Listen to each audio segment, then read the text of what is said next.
Welcome to Taking Care of Business on Kern Radio Newstalk 1180 for the best in Saturday talk radio with your host Clay Kerner, and I'm Marty Pay. Clay, I had a blast at your open house. That was a lot of fun. I'm glad you made it, Marty. You made the event. Well, yeah, I can see where I would. Good thing we had enough chairs. Yeah, the music was great. Got to see a lot of old friends. You even had an Elvis impersonator. Elvis was there, and Loretta Lynn, whatever her name is, came by. Loretta Lynn? Loretta Lynn. Yeah, I know she's dead, but she came to the party. Oh, okay, so there was another impersonator for Yes. Loretta Lynn. Oh, okay, I didn't stick around long enough for that. No, okay. You missed the best part of the party. Yeah, Karen Go was there, which was great. You know, a good fan of ours, a friend of ours who we're going to have on the show back in, I think we're going to have her on in September, I think.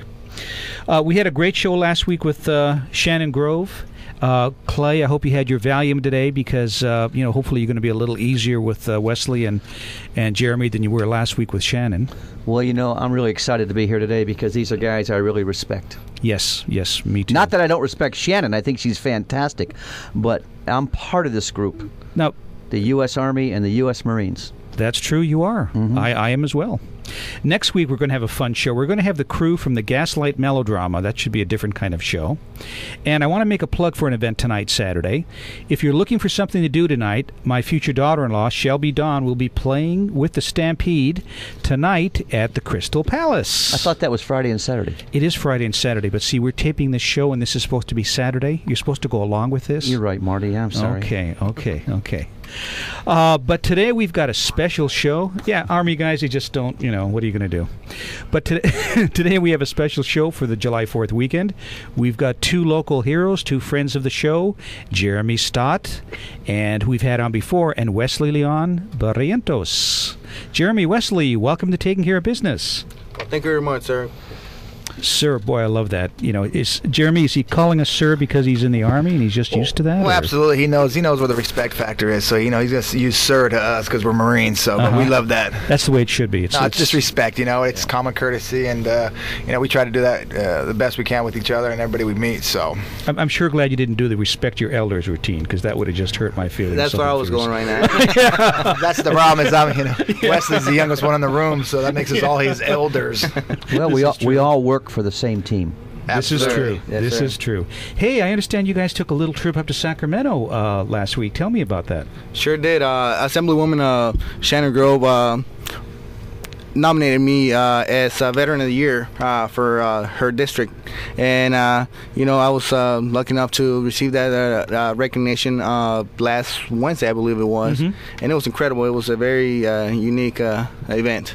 Congratulations, that's quite an honor. Thank you, sir. I understand you got flown up there? Yes, we did. Part of the Wounded Heroes Fund, and they put all that stuff together, and they flew us out there and brought us back. It was everything within 4 hours. So, oh, wow, yeah. That's fantastic. Shannon is also a veteran, and yes, she was really proud to have you there. Yeah. We talked about it a little bit before the show last week, and she was just excited to have you up there. Mm-hmm. It's interesting. One thing she mentioned last week that we talked about a little bit is that not every district had a Veteran of the Year. Right. Not all the people there nominated a person as a veteran. Some people they like veterans and some others don't, and we can tell that because of the way they act, not what the words they say. Exactly. Yes, yeah, sir. And that to me that's criminal. I mean, I can't imagine an assembly district anywhere in this country not honoring their veterans. I mean, that's criminal. That really is criminal. And absolutely, the great thing about being up there in Sacramento, though, with Wesley, was able to see some of these, some of the assembly people and some of the senators and stuff like that and work. It was amazing being down on the floor. It was the House of Representatives or the Assembly? The Assembly. Yeah, being down there on the floor and actually seeing Shannon Grove's desk, and she had the only American flag on her desk on the entire floor. Really? I didn't know that. It was absolutely amazing to see, and me and Wesley really had some discussions about, Shannon Grove and just seeing her interact with the people up there in Sacramento. We said, you know what, she's now our favorite politician who is not a politician. Yes. It was just great to see her in there because, she just called it like it is. She's a veteran, so she's been there, done that, and it was just awesome to see her just kind of interact with everybody else. And it's really clear when you talk to her, you get that sense that she's not, a politician, quote. She's just, it's the way it's supposed to be. You work, you have a job, and then you go put your input in for a number of years, and you go back to whatever you did for a living, not a career politician, which is what we have now. Yeah, it's sad, too, to see, going back to the luncheon, I think there was, 52 districts, I believe, in California, is that right? 52 districts, and there was 48 veterans there. No, there's 90-some districts. 90-some districts. And they nominated that's including 50, the Senate and the Assembly, probably. I don't know how many, but I know Shannon said something about 90 districts or 90 Assembly people, and they only nominated about 54 veterans, and it's a shame that not everybody nominated a veteran. That's criminal. That's absolutely criminal. Well, not only that, but what was really criminal is that who was the House Speaker there? I can't remember his name. I think his name was Perez. The Democrat? Yeah. Yeah, he was up there, up on stage. What was really sad is he got up there and he kind of spoke about what he was feeling.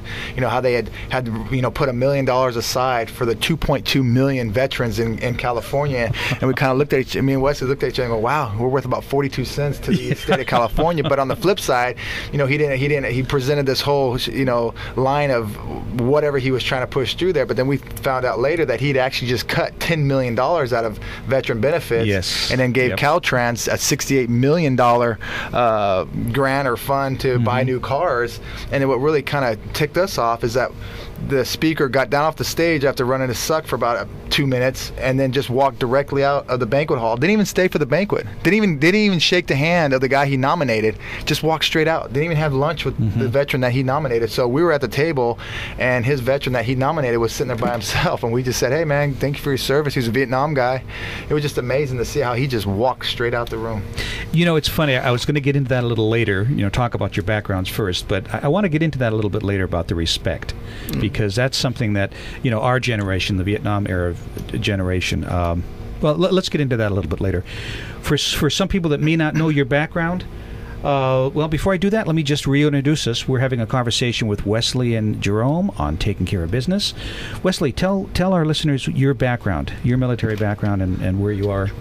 Okay. Well, like you said, my name is Wesley Barrientos. I was a corporal in the United States Army, and I did 6.5 years in the Army until I was medically retired due to my injuries I received in combat. I am a double bilateral amputee. I lost both of my legs from an IED blast back in December 20, 2007. And I am from Bakersfield. I received 3 Purple Hearts during my service in Iraq. I did 3 tours of duty in Iraq. And, I'm back home, serving my community. Yep. Yes, sir. 3 tours of duty in Iraq. That's incredible. Why 3 tours? Most guys go for 1 tour. Why 3? Why not? Somebody has to do the job, and I'd rather be me, somebody that's willing to do it and happy to serve my country. There's some dirtbag that is just trying to do his time and get his college money and get out of there. So I want to serve my country, and I did it the best way I could, which was serve my country in combat. Let me ask you a question about that, about your 3 tours. It's funny, I've got a very good friend of mine who's special ops, and he's been there 3 times. He's going to go back for a 4th. And I talked to him about that, and he said, it's that sense of team. He almost feels like he's neglecting his team if he doesn't go back. Right. Is that your motivation for going back 3 times, or part of it? Or? Oh, definitely. You're there, and you don't... When you leave home to go into the military, you don't expect to make friendships. You don't know you're going to make a friend or make an enemy, any of that stuff. You go in there and you find out that the people you're serving with, you get deployed with them, you live with them, you do everything with those people. They become your brothers. Some people save your life, you save the other one's life.